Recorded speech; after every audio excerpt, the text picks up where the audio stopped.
సంవత్సరం బండి లేవు 4 సార్లు వస్తారు కాళ్ళు కూర్చుంటాను లైన్ కూర్చుంటానా కేసీఆర్ ఉన్నప్పుడు బత్తాలు దొరికినాయి 10 ఏళ్ల పాటు రేవంత్ రెడ్డి వచ్చిన కానీ మేము ఎందుకు అంత బాధ వచ్చింది మీకు? మాకు ఎందుకో బత్తాలు దొరుకుతలేవు బస్తాలు దొరుకుతలేవు నేను నడుచుకుంటే తిరగ కలకలు బయటపడతాను ఇక్కడ నుంచి బస్ స్టాండ్ 3-4 కిలోమీటర్లు ఉంటుంది ఆ నుంచి నడుచుకుంటూ రావాల్సిందే ఏం మారాదన్న బండి ఆపుతా ఎక్కుతానో లేకపోతే లేదు లేదు నాకు గోస అవుతుంది మార్పు అన్నారు రైతును రాజు చేస్తామన్నారు ఏది రాజు లేదు ఏం లేదు నాకు గోస.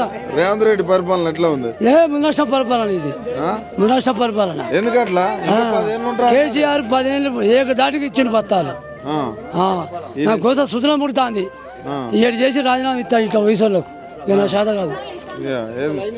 అప్పుడు కేసీఆర్ ఉన్న పరిస్థితులు అయితే చేద్దును కానీ ఇప్పుడైతే ఇబ్బంది అవుతుంది సాబ్ అవుతుంది.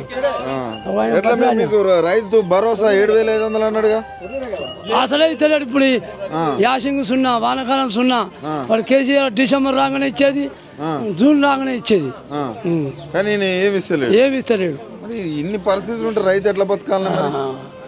వచ్చే గాలిలో పోతాడు ఇక 2 నెలలకైతే పోతాడు 2 నెలలకైతే పోతాడు 2 సంవత్సరాలకు మరి 5 ఏళ్ళు ఉంటాడు ఇంకా ఉండడు మొత్తం 10 ఏళ్ళు మనదే అంటుండే కాదు ఇక కాదు అంతేనా? కాదు ఇట్లా లైన్లో నిలబడ్డ అందరూ యూరియా కోసం కాదు రాజకీయాలు చేసేటంటాడు. ఎక్కడదండి రాజకీయాలు చేస్తారు ఇలా మక్కతో వేసి పాటు చేసినాం మొక్కజొన్న వేసిరా ఆడికి పోతే లింకు పెడతాడు 500 300 1000 రూపాయల మంది ఇస్తాడు ఖర్చులు ఎక్కువైతాయి మరి ఆ ఖర్చులు తగ్గట్టు మొక్కజొన్నకు రేట్ అని ఉంటుంది రేట్ అంటే ఇక గట్టిన మొక్కజొన్నకు ఒకటే ఉన్నది అన్నిట్లో లాస